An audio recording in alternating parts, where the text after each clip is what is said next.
Imaginez un monde où certaines superstars de la WWE peuvent faire absolument tout ce qu'elles veulent sans jamais en subir les conséquences. Un monde où les erreurs sont effacées, les opportunités tombent du ciel et où l'on peut avoir tout sans avoir à se battre comme les autres. Eh bien ce monde existe, et certaines superstars y ont clairement un traitement de faveur. Aujourd'hui on va voir 10 catcheurs les plus intouchables de l'histoire de la WWE, ceux qui ont bénéficié d'un traitement VIP, qui le méritent ou non. Dans le monde du catch, ces privilégiés sont souvent ceux qui attirent les foules et génèrent du chiffre, et vous allez me dire que c'est assez logique. C'est un couteau à double tranchant, le succès donne parfois l'impression d'être intouchable, libre de tout faire sans conséquence. Malheureusement, tout le monde n'évolue pas au même rythme. Numéro 10, Randy Orton. Randy Orton lui-même l'a reconnu. Il était une vraie bombe à retardement à ses débuts. Cody Rhodes a même raconté une anecdote où Orton aurait littéralement arraché un urinoir d'un mur parce que, pourquoi pas, il était aussi connu pour ses mauvais comportements en coulisses. John Cena l'a décrit comme un véritable con dans plusieurs documentaires WWE. Et pourtant, la direction lui a laissé énormément de marge de manœuvre. Et cela s'explique parce qu'il était un talent exceptionnel sur le ring. Honnêtement, les gars, on va pas se mentir, d'autres auraient été licenciés pour bien moins que ça, mais Orton a bénéficié de multiples secondes chances. Et aujourd'hui, il en est pleinement conscient.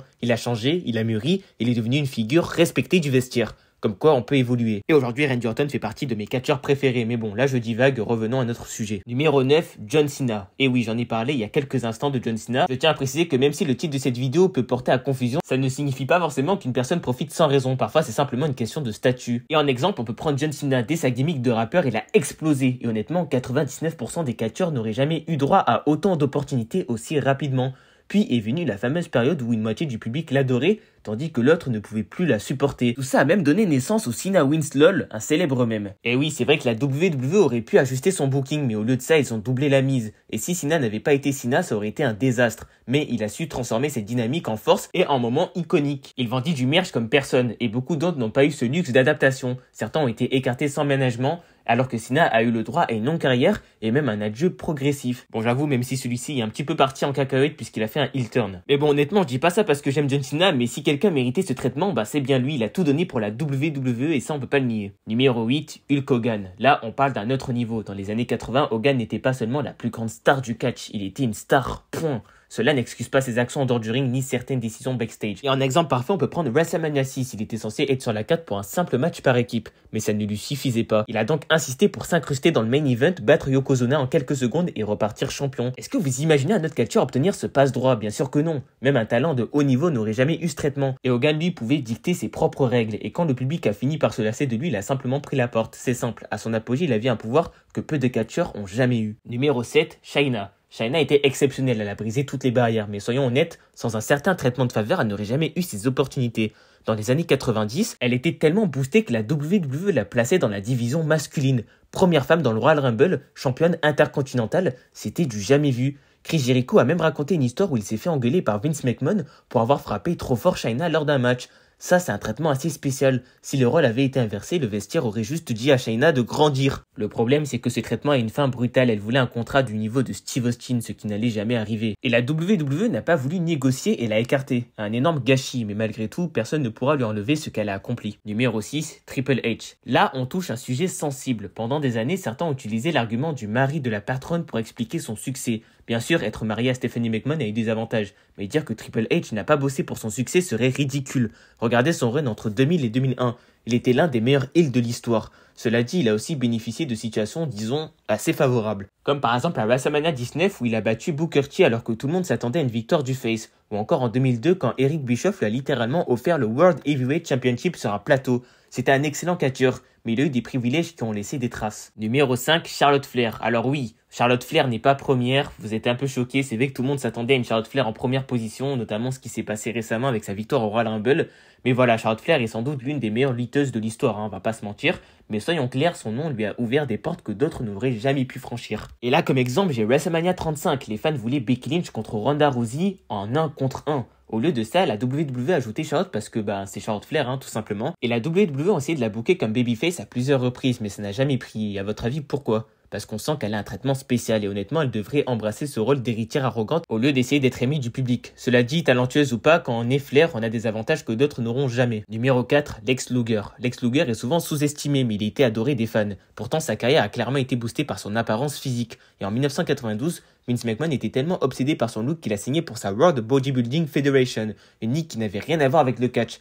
Le gars était payé une fortune juste pour poser et faire de la muscu. Quand tout ça s'est effondré, McMahon l'a immédiatement rebooké comme le successeur de Hulk Hogan. Son push a été massif et forcément ça a fait grincer des dents dans le vestiaire. Beaucoup auraient mérité ses opportunités, mais le gars les a eues grâce à ses muscles et son physique. Numéro 3, Brock Lesnar. En 2003, Brock Lesnar, alors en pleine ascension, a disputé 137 matchs à la WWE. Et si on rajoute ses combats de 2004 avant son départ de la compagnie, on arrive à un total de 155. Maintenant, en comparant avec son parcours depuis son retour en 2012, seulement 79 matchs au total. Oui, tu as bien lu, sur plus d'une décennie, il n'a même pas atteint les 80 combats, soit en moyenne 7,1 matchs par an. Pourquoi un calendrier aussi allégé? Parce qu'en revenant à la WWE, Lesnar était devenu une méga star. Après son passage à l'UFC, où il a remporté le championnat poids lourd, il n'avait plus besoin de lutter à plein temps. Il a même pu négocier un contrat où il décidait lui-même de son emploi du temps. Un privilège que beaucoup rêveraient d'avoir. Et on va pas se mentir, Brock Lesnar pendant des années était perçu comme une attraction spéciale, au point d'avoir son mot à dire sur le booking. Par exemple, en 2017, il a influencé la décision de donner le titre de la WWE à AJ Styles à la place de Jinder Mahal, simplement parce qu'il préférait affronter Styles à Survivor Series. C'est aussi ce qui a alimenté le débat sur les part-timers, car Lesnar a longtemps été champion alors qu'il apparaissait très rarement à la WWE. Et en plus de tout ça, il était l'un des catcheurs les mieux payés du roster, tout en travaillant le moins. Un rêve absolu que seuls quelques privilégiés ont pu atteindre. Et avec Paul Heyman à ses côtés, Lesnar a su jouer de son statut pour s'imposer comme l'un des plus grands atouts de la WWE. Numéro 2, The Rock. Soyons clairs, en 2024, la WWE avait plus besoin de Dwayne Johnson que lui n'avait besoin d'elle. The Rock est littéralement l'une des plus grandes célébrités de la planète. En plus de cela, il possède désormais une partie de la compagnie, et une grosse partie plutôt, ce qui lui donne une liberté totale sur ce qu'il veut dire et faire à la télévision.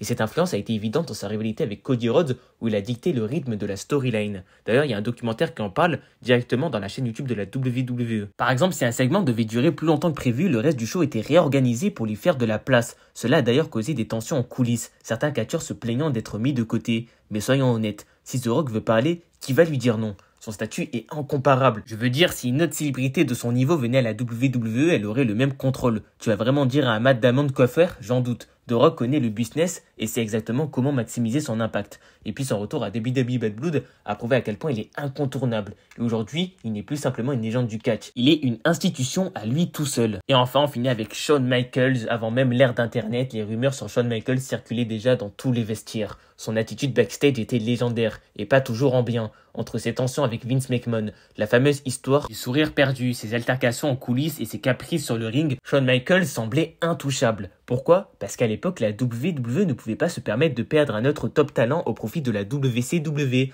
Et Shawn Michaels savait qu'il était trop protégé. Et si un adversaire osait être trop stiff sur le ring, Michaels se plaignait et on changeait de plan. Et une fois devenu champion du monde, son ego a encore pris de l'ampleur. Il savait qu'il était un prodige du ring, mais cela ne l'a pas empêché de faire des siennes. Bon, après, son attitude s'est quand même nettement améliorée et aujourd'hui, la version actuelle de Shawn Michaels n'a plus rien à voir avec celle d'autrefois. Il a mûri et il est devenu l'un des esprits les plus respectés du business. Bon, je sais que j'aurais pu encore en citer quelques-uns, comme par exemple Roman Reigns qui a enchaîné quand même pas mal de main events de WrestleMania alors qu'il était détesté, même s'il était face. En vrai, j'aurais pu clairement le mettre puisque c'est vrai qu'il était quand même assez forcé à un moment donné. Mais bon, dites-moi en commentaire si vous êtes intéressé par une partie 2. Bref, que ce soit grâce à leur talent, leur influence en coulisses ou simplement leur nom de famille, ces superstars ont bénéficié d'un statut privilégié au sein de la WWE. Mais au final, est-ce vraiment un mal? Après tout, si elles sont devenues des figures incontournables du catch, c'est aussi parce qu'elles ont su tirer parti de ces avantages pour marquer l'histoire. Qu'en pensez-vous? Qui selon vous a eu le plus de passe-droit à la WWE? Dites-moi tout en commentaire. Et si cette vidéo vous a plu, n'oubliez pas de liker et de vous abonner pour ne rien manquer des prochaines vidéos. Et moi, je vous dis à la prochaine pour une toute nouvelle vidéo. Ciao tout le monde.